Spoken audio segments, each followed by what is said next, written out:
Jangan sampai anak-anak ini ke masjid, wah takut, menjadi takut itu di masjid itu. Karena apa? Dimarahin katanya masjid itu. Biarkan mereka hadir di masjid, berikan kecintaan kepada mereka masjid, sehingga apa? Nanti tinggal kita perlahan-lahan mendidik mereka.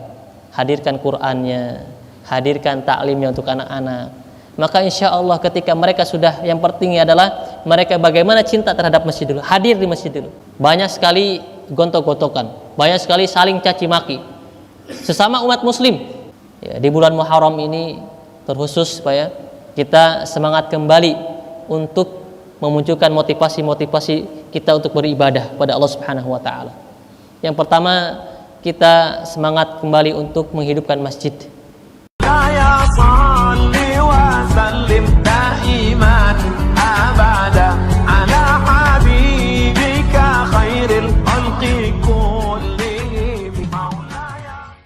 Wabarakatuh.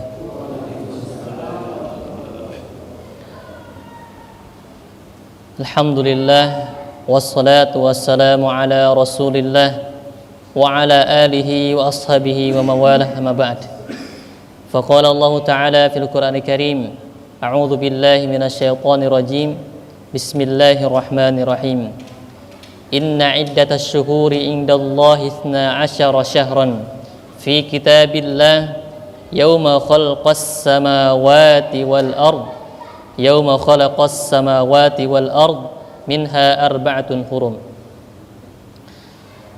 Jamaah yang dimuliakan Allah Subhanahu wa taala, alhamdulillah kita panjatkan puji dan syukur kepada Allah Subhanahu wa taala. Di malam hari ini Allah Subhanahu wa taala masih memberikan kita kenikmatan, dan sungguhnya kenikmatan yang besar adalah ketika kita berada dan menjalankan ketaatan kepada Allah Subhanahu wa taala. Jadi nikmat sesungguhnya adalah ketika kita bisa merasakan nikmatnya ibadah, nikmatnya kita bersujud kepada Allah Subhanahu wa taala. Nah, itu dia ketika kepala kita, ketika jidat kita bersujud kepada Allah, maka itu adalah nikmat yang besar. Betapa banyak hari ini orang-orang yang terhalang untuk meletakkan kepalanya bersujud pada Allah Subhanahu wa taala. Maka dari itu kita wajib mensyukuri nikmat tersebut. Ya, dengan apa? Terus kita meningkatkan amal ibadah kita, terus kita meningkatkan ketakwaan kita kepada Allah Subhanahu wa taala. Salawat dan salam semoga senantiasa tercurahkan kepada Nabiullah Muhammad sallallahu alaihi wasallam, kepada keluarganya, para sahabatnya, dan juga tabi'in, tabi'ut tabi'in. Mudah-mudahan termasuk kita semuanya sebagai umat Rasulullah sallallahu alaihi wasallam yang kita setia menjalankan apa yang dibawa ataupun risalah dari Rasulullah sallallahu alaihi wasallam. Jarak antara kita dengan Rasulullah sekitar berapa tahun, Pak? 15 abad. Hari ini kita 1445 Hijriah. Berarti jarak kita dengan Rasulullah sekitar 1445 tahun. Masya Allah, lama itu ya Pak ya. Tapi apa? Nama beliau sampai hari ini kita sebut tiap kali kita sholat, yaitu dalam salawat, Allahumma sholli ala Sayyidina Muhammad wa ala ali Sayyidina Muhammad. Terus kita ulang-ulang terus, Pak. Bahkan ya, kalau kita sholat wajib saja berarti 17 kali kita mohon maaf, bukan 17 kali berarti ya, duhur 2 kali berarti ya Pak ya, yaitu tahiyat awal dan tahiyat akhir. Kemudian asar 2 kali jadi 4, maghrib 2 kali jadi 6, kemudian isya 2 kali 8, ditambah subuh 1 kali 9 kali. Minimalnya adalah 9 kali kita bersolawat kepada Rasulullah Sallallahu Alaihi Wasallam. Masya Allah ya. Mudah-mudahan kecintaan kita tidak hanya bertepuk sebelah tangan, akan tapi disambut oleh Rasulullah Sallallahu Alaihi Wasallam ketika kelak kita memang butuh dengan syafaat dari Rasulullah Sallallahu Alaihi Wasallam ya, ketika kita dikumpulkan kelak di yaumil akhir. Sebagaimana pembahasan sebelumnya, ada 7 golongan ketika kita semuanya dikumpulkan oleh Allah Subhanahu wa taala di padang mahsyar saat penantian, kita butuh terhadap syafaat dari Rasulullah Sallallahu Alaihi Wasallam. Maka dari itu perbanyak salawat kita pada Rasulullah Sallallahu Alaihi Wasallam. Allahumma shalli ala Muhammad wa ali. Terus kita perbanyak, Pak, ya. Kemudian berikutnya adalah alhamdulillah hari ini kita masuk ke berapa Muharram, Pak? Saya tahu Rabu itu 1 Muharram, Kamis, Jumat, Sabtu, Minggu. Kita masuk ke 5 Muharram. Alhamdulillah kita masih dipertemukan dengan tahun Hijriah, gitu ya. Nah, insyaallah di malam hari ini kita akan bahas terkait dengan apa sih keutamaan-keutamaan kita di bulan Muharram. Ya, apa saja yang ada di dalamnya, kemudian apa sikap kita yang harus kita lakukan di bulan Muharram ini. Yang pertama adalah kita yakini bahwa Muharram ini merupakan bagian daripada bulan-bulan yang Allah tentukan. Sebagaimana tadi ayat yang saya bacakan, inna iddatas syuhuri indallah 12 syahran. Jadi sesungguhnya bulan, ya, hitungan bulan dalam 1 tahun di sisi Allah Subhanahu wa taala 12 syahran, yaitu 12 bulan. Ya.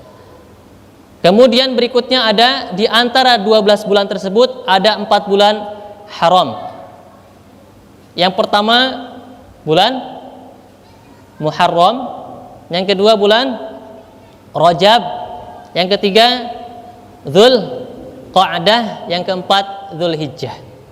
Di antara yang ketiga ada 3 bulan yang berturut-turut, yaitu Dzulqa'dah, Dzulhijjah, dan Muharram. Kemudian satunya berpisah, yaitu di bulan Rajab. Nah, kenapa disebut bulan haram? Nah, pada bulan-bulan selain bulan haram ini yang 4, Allah Subhanahu wa taala mengharamkan kezaliman. Allah mengharamkan kezaliman. Akan tapi lebih besar lagi, lebih ditekankan lagi di bulan 4 yang haram ini. Tadi bulan Muharram, Dzulqa'dah, Dzulhijjah, dan Rajab. Nah, Allah Subhanahu wa taala menekankan kembali, bahkan Ibnu Abbas mengatakan dalam penafsiran ayat ini, ya, fala tadhimu, jadi jangan sampai kalian berbuat zalim. Maksudnya apa? Di bulan tersebut itu ketika kita melakukan kezaliman, melakukan dosa, maka Allah Subhanahu wa taala melipat gandakan dosa tersebut. Karena apa? Allah menekankan jangan kalian berbuat zalim di bulan tersebut. Walaupun di bulan-bulan lainnya Allah mengharamkan kezaliman. Akan tapi di bulan haram ini orang-orang Arab terdahulu, gitu, Pak, ya, mereka terbiasa berperang di antara kabilah-kabilah. Akan tapi di bulan haram ini mereka berhenti. Tidak boleh ada peperangan di antara kabilah tersebut. Tidak boleh dihentikan, pokoknya, Pak, ya. Pokoknya peperangan itu dihentikan.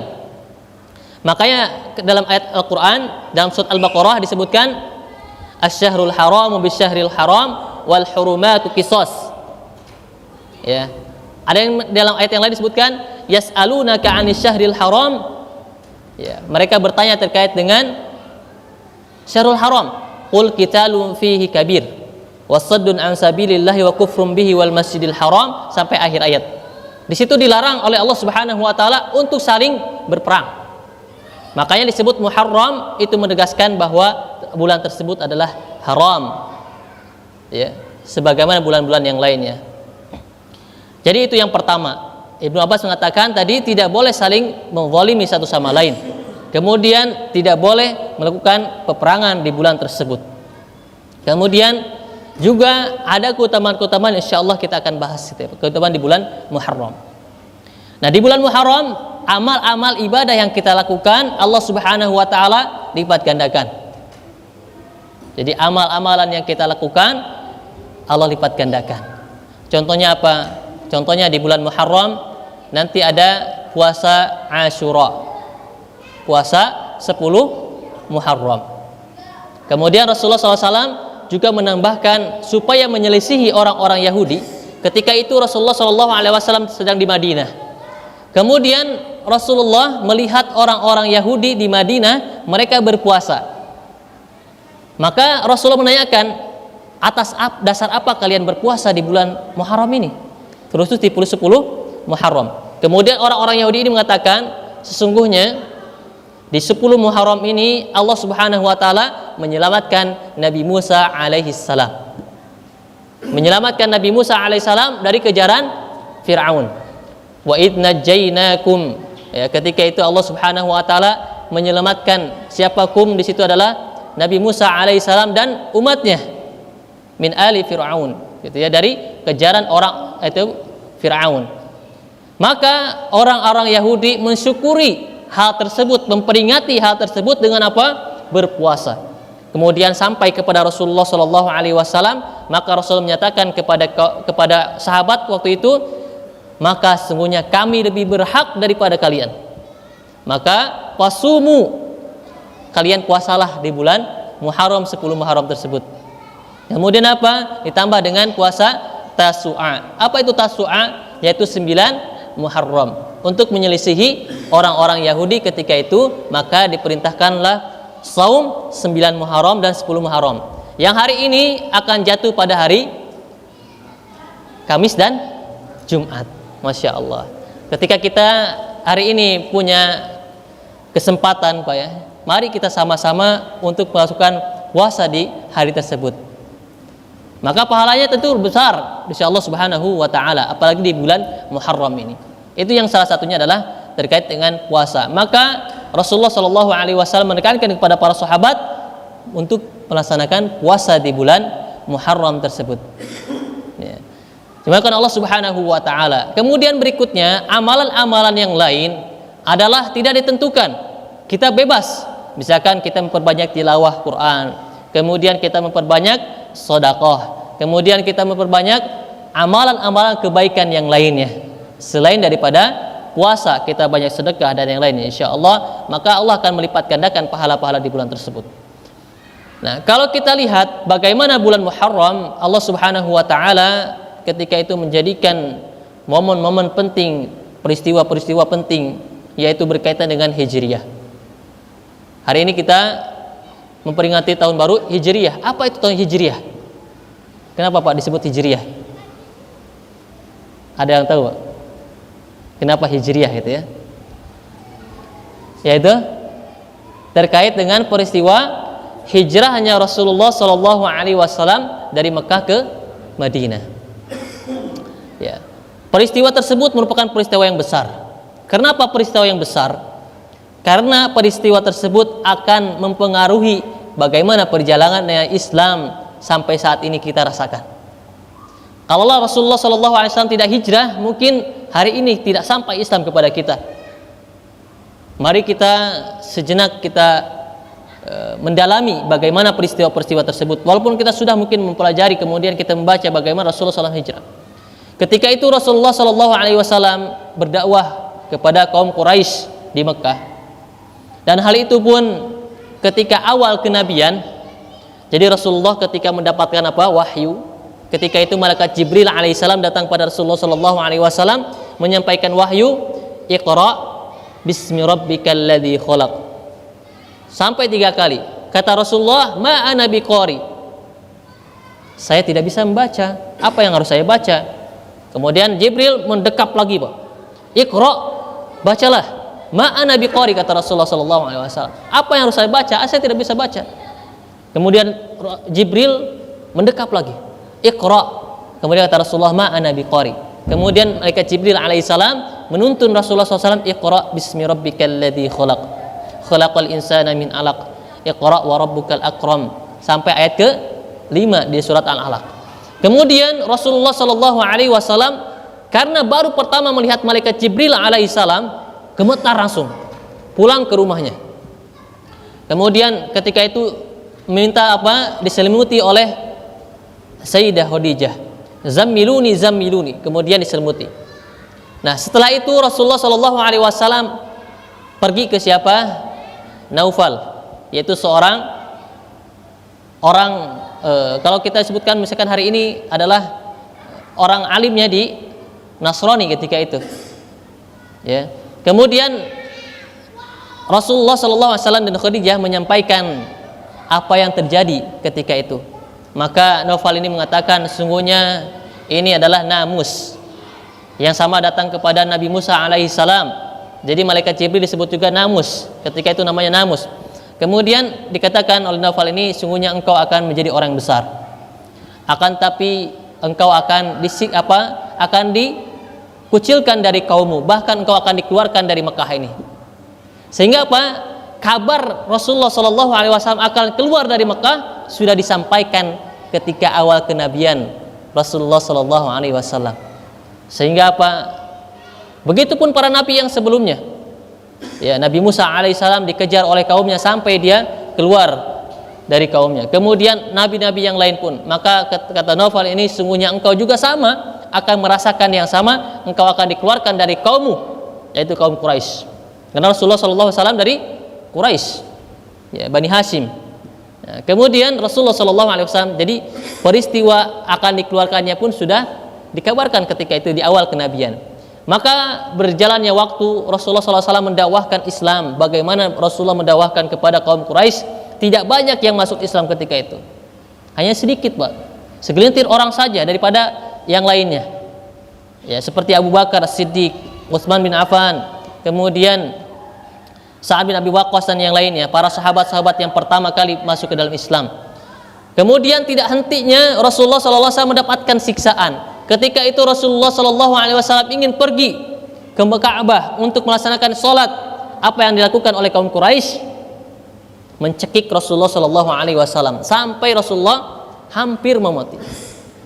Ketika itu disampaikan kepada siapa? Hamzah, paman Rasulullah SAW. Langsung marah Hamzah. Akhirnya datangi, siapa yang berani-berani yang mencekik keponakanku, itu ya, Hamzah. Ya, saking beraninya Hamzah ketika itu. Kemudian masuklah Hamzah ke dalam Islam sehingga mendapatkan kekuatan.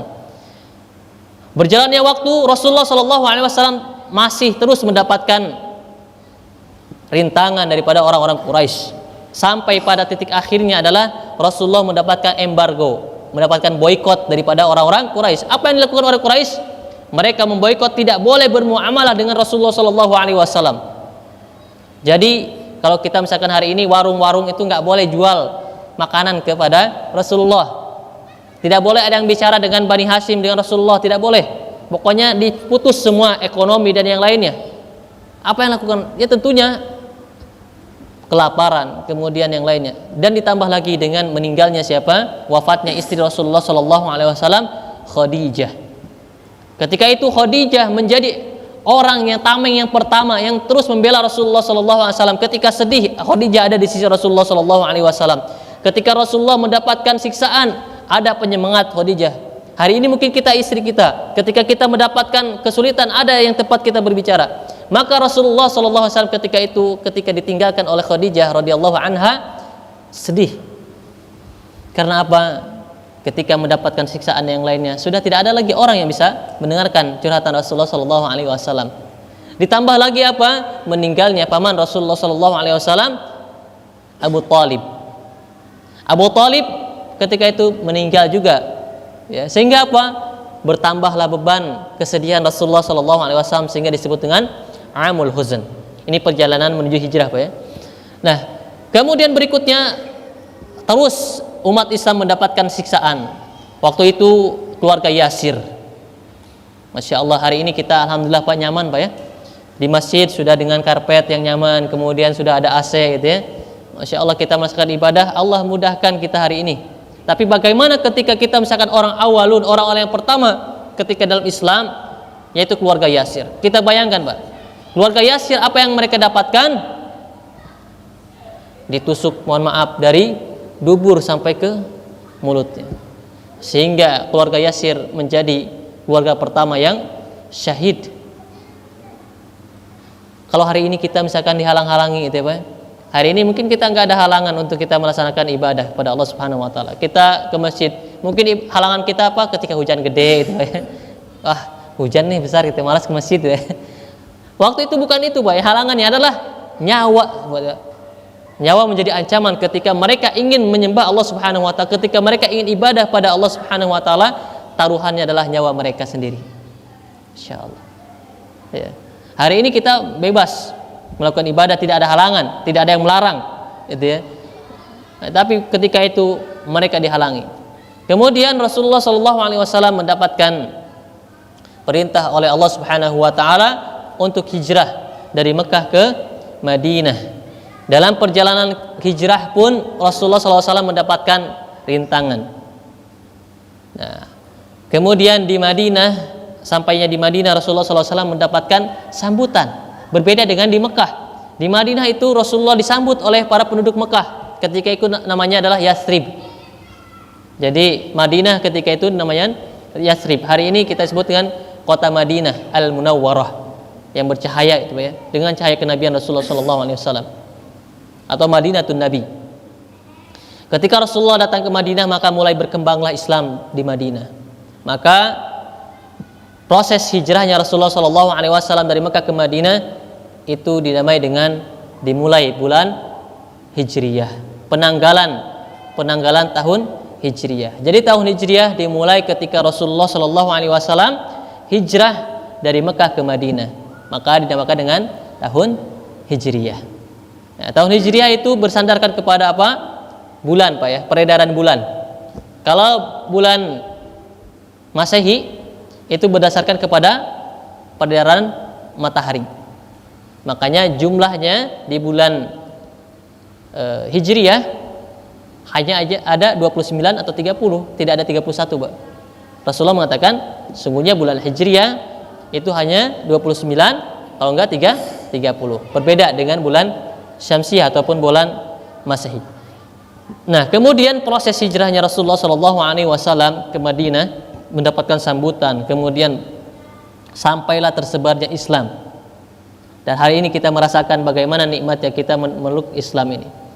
Ya, tapi mereka ketika itu mendapatkan rintangan yang lainnya. Ketika itu Rasulullah SAW membangun peradaban Islam di Madinah. Yang pertama kali Rasulullah SAW bangun apa, Pak?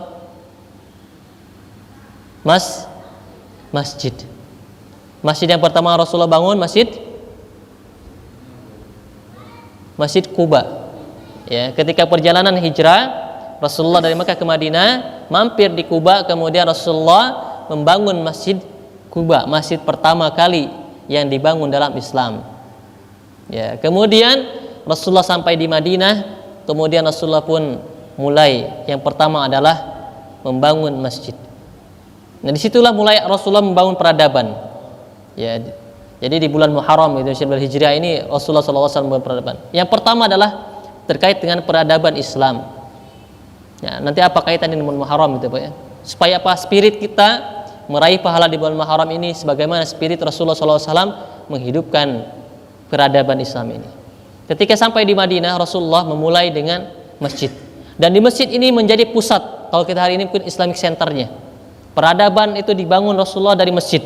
Maka hari ini pun kita ajak, Pak, anak-anak kita, cucu kita hadirkan kembali di masjid, Pak. Tidak mungkin peradaban Islam akan maju ketika masjidnya tidak ramai dengan anak-anak.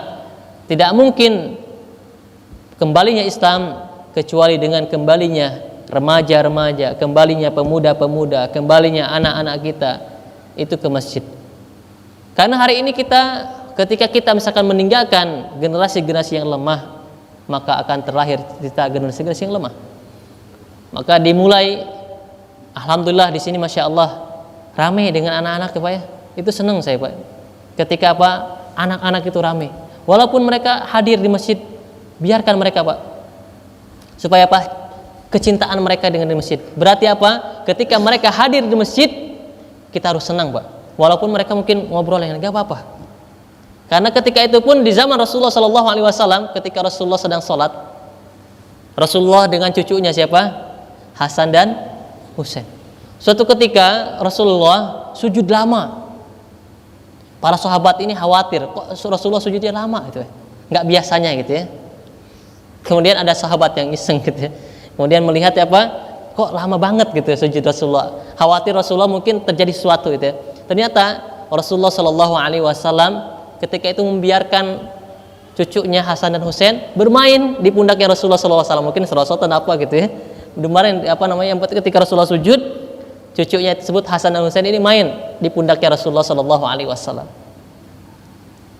Masya Allah. Kenapa, Pak? hari ini kita jangan membiarkan anak-anak kita jauh daripada masjid.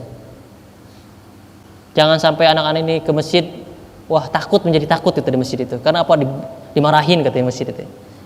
Biarkan mereka hadir di masjid, berikan kecintaan kepada mereka masjid, sehingga apa? Nanti tinggal kita perlahan-lahan mendidik mereka. Hadirkan Qur'annya, hadirkan taklimnya untuk anak-anak. Maka insya Allah ketika mereka sudah, yang penting adalah mereka bagaimana cinta terhadap masjid dulu, hadir di masjid dulu. Ketika masjid ini sudah ramai dengan anak-anak, maka bergembira Pak, ada penerus kita. Tapi ketika masjid yang diramaikan hanya misalkan mohon maaf orang sepuh saja misalkan Pak, itu kita sedih. Kenapa? Tidak ada penerus kita. Tapi hari ini insya Allah di sini ramai dengan anak-anak, maka kita pun tenang. Kenapa? Karena ada yang mereka melanjutkan kita. Maka Rasulullah SAW pertama kali ketika di Madinah pun membangun masjid sebagai pusat peradaban. Rasulullah SAW mengajarkan ta'lim di masjid, madrasah pertama di masjid, sehingga lahirlah para ahlu hadis. Abu Hurairah radhiyallahu an menghafalkan 5.600 hadis. Karena apa? Madrasah di mana? Di masjid ataupun ahlu suffah. Kemudian lahirlah ahli ekonom, pengusaha-pengusaha besar, Abdurrahman bin Auf, Utsman bin Affan, kemudian dan yang lainnya. Akan tapi mereka pengusaha muslim yang sukses. Dari masjid juga Rasulullah SAW mendidik para pemimpin. Lahirlah khalifah yang 4, Abu Bakar, Umar, Utsman, Ali radhiyallahu an, dan kemudian sahabat-sahabat yang lainnya. Di masjid juga lahirlah pemimpin-pemimpin perang yang handal. Kita kenal dengan Khalid bin Walid, kemudian kita kenal dengan Abu Ubaidah Al-Jarrah, kita kenal dengan Sa'ad bin Abi Waqqas, panglima-panglima perang yang hebat. Dan kita juga mengenal Usamah yang ketika itu masih berusia 18 tahun akan tapi sudah menjadi panglima perang. Masya Allah. Kenapa? Pendidikannya di masjid.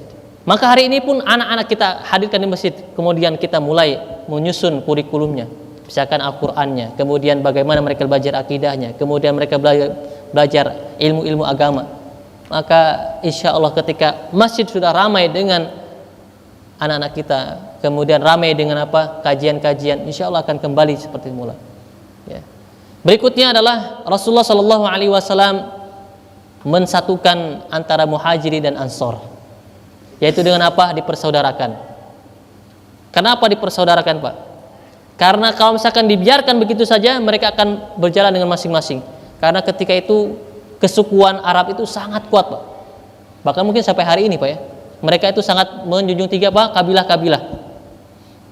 Bahkan di Yathrib ketika Rasulullah sebelum datang ke Madinah, mereka saling gontok-gontokan, saling perang Pak di antara kabilah ini. Misalkan di sini Kalisoren atau Tanjur Halang gitu ya, dengan Kemang misalkan.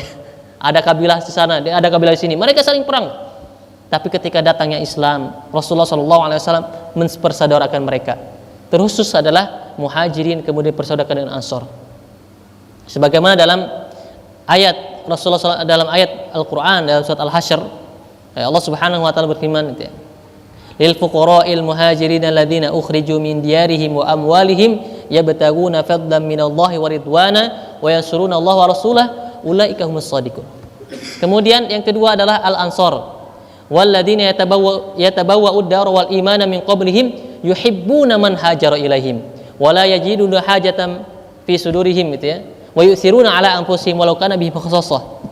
Yang pertama adalah al-muhajirin, lil fuqara'il muhajirin. Ketika hijrah, peristiwa hijrah itu sangat besar dan pahalanya pun besar.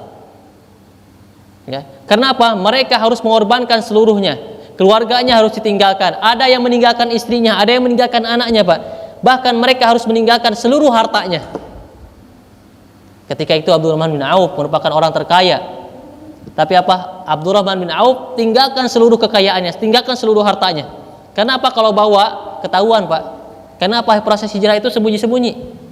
Kalau ketahuan udah dibantai oleh orang-orang Quraisy. Mereka harus meninggalkan hartanya, meninggalkan seluruh keluarganya gitu ya Pak. Tinggal mereka pergi. Bagaimana kalau kita misalkan posisi kita Pak, hari ini kita misalkan berada dalam posisi tersebut. Contoh kecilnya misalkan hari ini kita harus meninggalkan sesuatu yang syubhat misalkan. Kita mendapatkan pekerjaan, penghasilan dari situ. Terus harus kita tinggalkan Pak.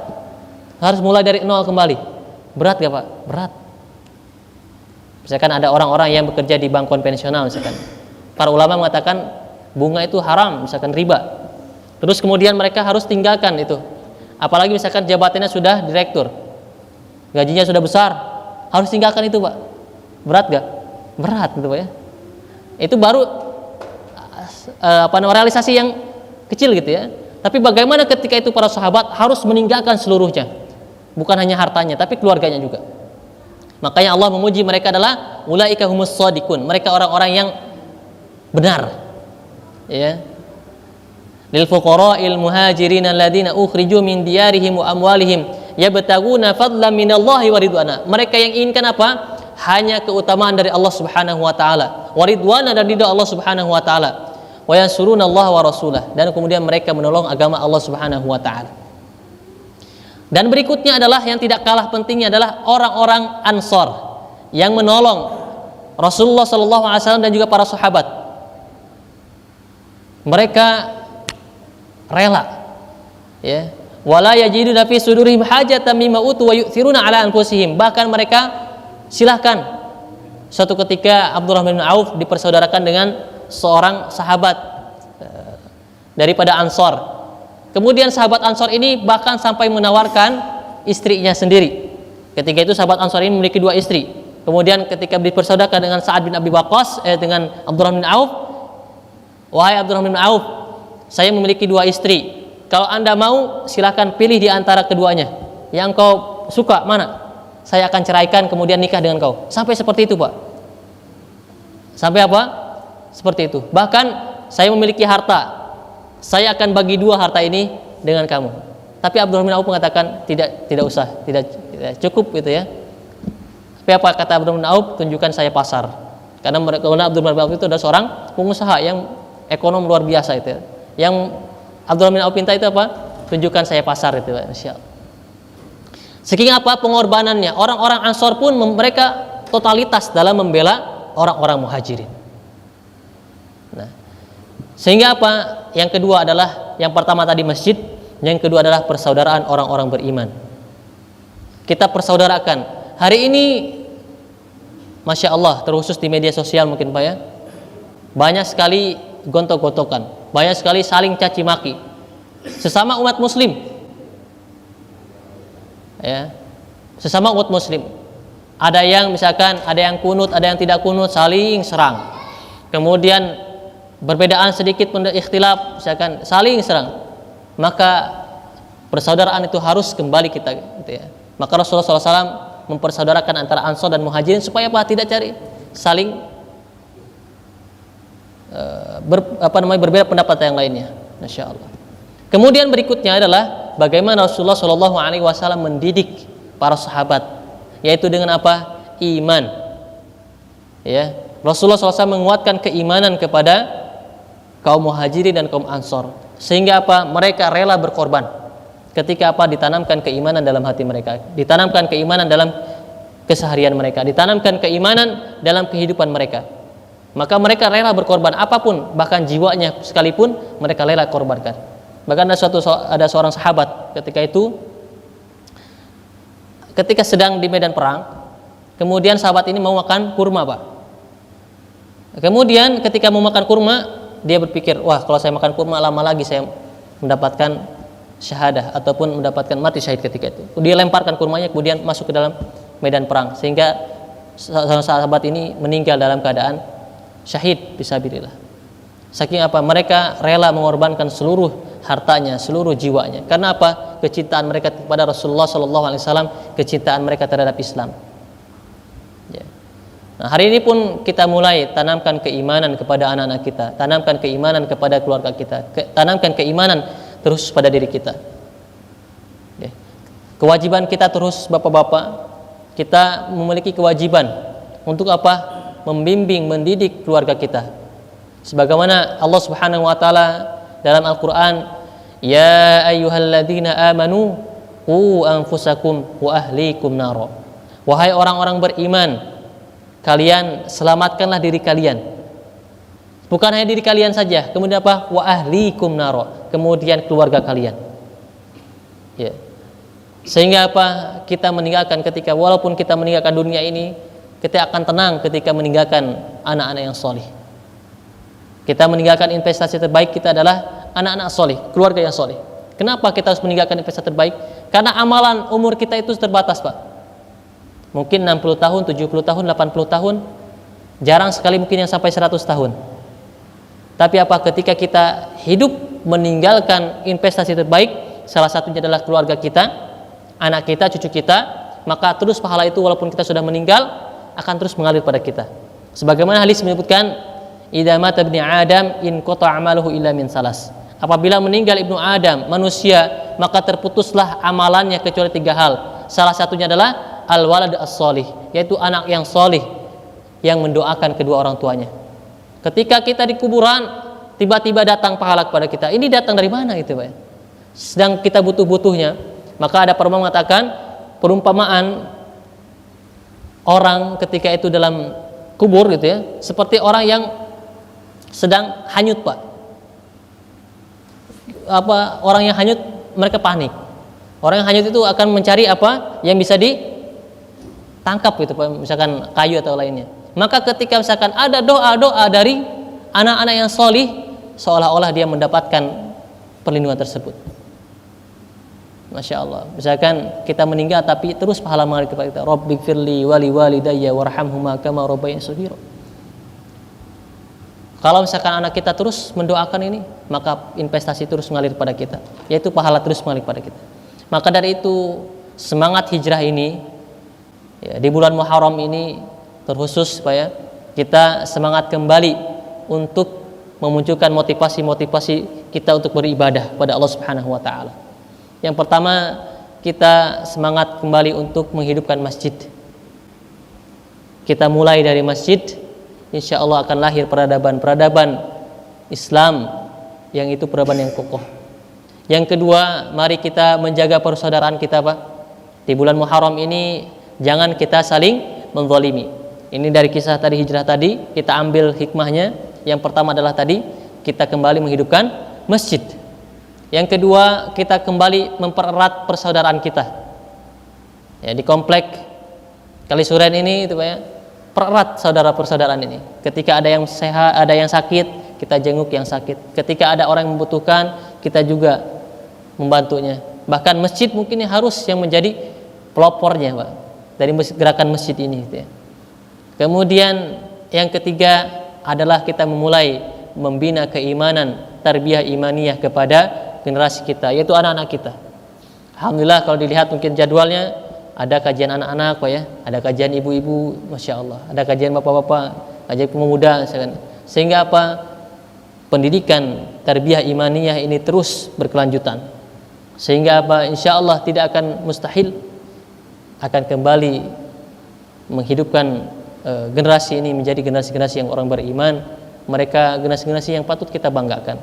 Dan juga tentunya kita sebagai kepala keluarga ya bertanggung jawab terhadap pendidikan anak-anak kita, bertanggung jawab terhadap pendidikan keluarga kita, sehingga kita mulai ya mungkin kita biasakan anak-anak kita ya, kalau dulu kan Pak ya habis maghrib itu dibiasakan untuk apa? Ngaji dulu Pak ya. Dulu nggak ada handphone, mungkin nggak ada televisi juga mungkin masih terbatas gitu ya. Sehingga apa? Pada maghrib itu dibiasakan untuk ngaji itu. Maka kita hidupkan kembali, Pak. Ada waktu momen-momen kebersamaan kita dengan keluarga kita, dengan anak kita, dengan cucu kita apa? Ngaji bareng misalkan di rumah. Menghidupkan kembali rumah-rumah kita dengan bacaan Quran. Kalau misalkan kita belum bisa membaca Quran secara lancar, kita kembali untuk belajar kembali. Dan kita pun tidak boleh merasa malu, Pak ya. Nah, alhamdulillah saya ada itu ya, kelas yang memang di situ bapak-bapak itu. Udah pensiunan itu ya. Saya ngajarkan itu ya. Alhamdulillah sampai saat ini masih berjalan itu ya. Bahkan ada yang sudah hafal itu ya sampai 1 juz, 2 juz itu ya. Karena istiqomah tadi. Ya, terus kita sama-sama gitu kan, kewajiban kita belajar menuntut ilmu itu ya, daripada apa? Buayan sampai kita ke liang lahat. Ya, termasuk kita belajar untuk baca Quran. Kenapa? Kita bareng-bareng akan hidup itu, rumah itu akan menjadi berkah ketika dihidupkan kembali baca Quran. Dalam hadis disebutkan, siapa saja di rumahnya ataupun rumah yang dibacakan Al-Quran, terkhusus surat Al-Baqarah, maka Allah Subhanahu wa taala akan menaungi rumah tersebut, bahkan akan dijauhkan daripada gangguan setan. Ya. Ataupun setan, tidak dalam hadis tersebut setan akan lari ataupun akan menjauh daripada rumah yang dibacakan surah Al-Baqarah. Sehingga apa? Permasalahan-permasalahan keluarga bisa diatasi. Hidupnya tenang karena apa? Dibacakan Al-Qur'an di situ. Insyaallah. Maka di bulan Muharram ini ya tadi semangat hijrah ini, semangat hijriah ini kita sama-sama kembali untuk merapatkan kembali barisan kita, menghidupkan kembali masjid-masjid kita, dan kita lebih semangat lagi sebagaimana Rasulullah SAW hijrah dari Mekah ke Madinah untuk menyebarkan Islam. Kita pun hijrah yang asalnya kita mungkin ibadah kita masih bolong-bolong, kita kembali untuk lebih rajin lagi. Kemudian asalnya kita mungkin sedekahnya, tahajudnya, kita kembali untuk menguatkan itu. Mudah-mudahan yang singkat ini bisa bermanfaat. Kalau ada yang ditanyakan silakan Pak, kita diskusi mungkin sharing Pak. Silakan Pak. Assalamualaikum warahmatullahi wabarakatuh. Waalaikumsalam warahmatullahi wabarakatuh. Momen 1 Muharram tahun baru Hijriah, momen kita meningkatkan takwa salah satunya dengan puasa Ustaz ya. Iya, betul. Kebetulan sahabat saya ini Umar rajin puasa daunnya Ustaz. Ya, ya. Nanti kan di Kamis dan Jumat ini kan kita Tasu'a dan Asyura. Iya. Misalkan di hari Kamis ini ketemu Daudnya, terus 1 hari kemudian kan hari Sabtu Ustaz. Betul. Itu yang diambil apa Ustaz? Dari apakah bisa dilanjutkan atau diambil dari hari Jumatnya? Iya. Karena di sini ada momen khusus Pak ya. Ketika misalkan orang terbiasa dengan saum sunnah, baik itu Senin Kamis maupun saum Daud, kemudian ada momen-momen khusus gitu ya, maka kita ambil momen khusus tersebut. Karena momen tersebut tidak akan kita bisa dapatkan gitu ya, kecuali di momen Muharram ini. Misalkan Tasu'a dan Asyura. Ketika kita terbiasa puasa Daud ya kita ambil misalkan Senin dan Jumat, kita puasa di hari tersebut, kemudian dilanjutkan dengan puasa Daud di hari Ahadnya. Karena Senin, Kamis, Jumat, kemudian Sabtunya kita kosongkan, kemudian hari Ahadnya mulai lagi kembali untuk puasa Daud gitu ya, insyaallah. Jadi momen-momen khusus tersebut kita ambil gitu ya. Teruskan di hari Jumatnya adalah Asyura dan kemudian di hari Kamisnya Tasu'a. Sehingga apa? Kita mendapatkan pahala dari puasa Daudnya, kemudian juga kita mendapatkan pahala di puasa khusus tersebut di bulan Muharram. Karena ini puasa khusus gitu Pak ya, dikhususkan di bulan Muharram. Karena di sini di perintah Rasulullah SAW di puasa Asyura dan puasa Tasu'a gitu ya. Sehingga insyaallah atau yang terbiasa dengan puasa sunnah, masya Allah itu kan ketika kita masuk ke dalam bulan-bulan Muharram, bulan-bulan yang memang di situ dilipat gandakan, maka akan mendapatkan pahala yang dilipat gandakan. Kan ketika kita terbiasa dengan istiqomah membiasakan sesuatu, ketika kita tinggalkan karena uzur, kita pun masih mendapatkan pahala. Misalkan kita terbiasa dengan sholat tahajud atau sholat 2 rakaat sebelum subuh misalkan Pak ya, ternyata suatu hari kita kesiangan gitu ya, maka diperbolehkan setelah sholat subuh sholat 2 rakaat tersebut. Ataupun misalkan ketika kita terbiasa dengan puasa Daud, kemudian ternyata Allah Subhanahu wa taala memberikan kita sakit gitu ya, maka pahalanya terus akan tercatat. Kenapa? Istiqomahnya Pak. Makanya dari itu pentingnya kita untuk istiqomah konsisten dalam satu amalan. Contoh misalkan apa nih amalan yang saya bisa konsisten itu Pak. Sehingga apa? Ketika kita dalam keadaan sapar, ketika kita dalam keadaan sakit, pahala tersebut akan kita dapatkan terus gitu ya, masya Allah. Jadi intinya tadi dilanjutkan dengan puasa Daudnya, tapi untuk yang Kamis Jumat bisa dilanjutkan dengan puasa khusus yaitu Tasu'a dan Asyura, kemudian dilanjutkan puasa Daud di hari Ahadnya. Allah alam. Betul Pak. Di hari terakhir kita puasa. Nah betul Pak. Iya. Betul gitu Pak, insya Allah. Dia ketika bertepatan dengan hal itu akan mendapatkan 2 pahala. Yang pertama pahala puasa Daudnya, karena dia terbiasa dengan puasa Daud. Yang kedua pahala puasa Tasu'a dan Asyuranya, ataupun puasa Ayyamul Bidnya. Jadi niatkan tersebut sehingga apa? Pahala-pahala kita dapatkan di bulan Muharram, pahala puasa Muharram dan juga pahala puasa Daud. Itulah salah satu kelebihan ketika kita konsisten istiqomah dalam melakukan suatu ibadah kemudian bertepatan dengan ibadah yang lain, sehingga kita mendapatkan 2 niat ataupun 2 pahala dari amalan tersebut. Barakallahu fikum insyaallah. Silakan Pak, ada lagi mungkin yang diskusikan? Nunggu waktu Isya. Monggo Pak. Iya Pak. Kalau tidak sebelumnya, sebelum Muharram ya, sebelum Muharram. Betul. Ada 9-nya atau 10 tambah yang 11. Iya betul Pak. Iya betul. Iya betul. Dalam hadis sebutkan sebenarnya Rasulullah SAW itu tidak melakukan puasa itu, karena Rasulullah keburu meninggal, ya puasa tersebut. Akan tapi Rasulullah memerintahkan untuk berpuasa, karena ketika itu mendapatkan orang-orang Yahudi tadi. Akan tapi untuk membedakan antara orang Yahudi dan Islam, kan biasanya seperti itu Pak. Dalam Islam itu khaliful Yahud, selisihi mereka orang-orang Yahudi. Nah itu kaidahnya gitu. Nah maka dari itu ketika puasa pun misalkan bisa tasu'a ataupun puasa setelahnya, bisa di hari ke-9-nya atau di hari 11-nya. Ketika kita tidak bisa misalkan ke hari 9-nya, maka kita puasa di hari ke-11-nya. Ataupun ya kalau misalkan bisa mampu silakan diperbanyak. Maka perbanyak puasa misalkan di bulan Muharram ini tidak masalah Pak ya. Karena apa? Perbanyak kita amalan ibadah. Contohnya misalkan kita mau puasa 3 hari, 9, 10, 11 itu lebih baik Pak. Tapi kalau misalkan tidak mampu misalkan 3 hari, 2 hari. Kalaupun tidak mampu 2 hari itu Pak, jangan sampai terlewatkan yang 1 hari. Nah, jadi itulah sehingga apa? Kita tidak rugi mendapatkan itu, Masya Allah. Gitu Pak ya. Jadi boleh kita perbanyak puasa di bulan Muharram, baik itu 3 hari. Misalkan mau, Ustaz saya mau puasa Daud di bulan Muharram, misalkan silakan, maka dipersilakan. Dan Rasulullah itu memperbanyak puasa itu ya, hampir 1 bulan itu dalam hadis sebutkan, yaitu di bulan sebelum Ramadan. Ya, sebelum Ramadan untuk melatih kebiasaan tersebut maka Rasulullah puasa itu. Dan sebaik-baik puasa sunnah itu adalah sebutkan adalah puasa Daud gitu ya. Karena memang sehari puasa itu yang dibiasakan oleh Nabi Daud alaihissalam. Kemudian juga qiyamul lail. Qiyamul lail di sini adalah qiyamul lail Nabi Daud. Jadi apa? Bangun pertengahan malam, kemudian sampai sepertiga malam, kemudian tidur sebentar, bangun lagi. Nah itu biasakan juga Rasulullah SAW.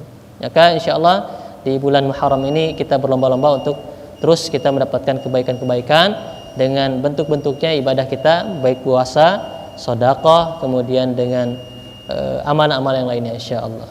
Mudah-mudahan bisa manfaat Pak ya semuanya, dan juga kita bisa diberikan oleh Allah Subhanahu wa taala kekuatan sehingga kita bisa terus istiqomah, dan kita meminta kepada Allah kita istiqomah sampai kita meninggal Pak. Ya, itu yang kita harapkan, kita mati dalam keadaan husnul khotimah. Kita akhirin bacaan hamdalah, hamdalah rabbil alamin, subhanakallahumma wa bihamdika asyhadu an la ilaha illa anta astaghfiruka wa atubu ilaik. Assalamualaikum warahmatullahi wabarakatuh.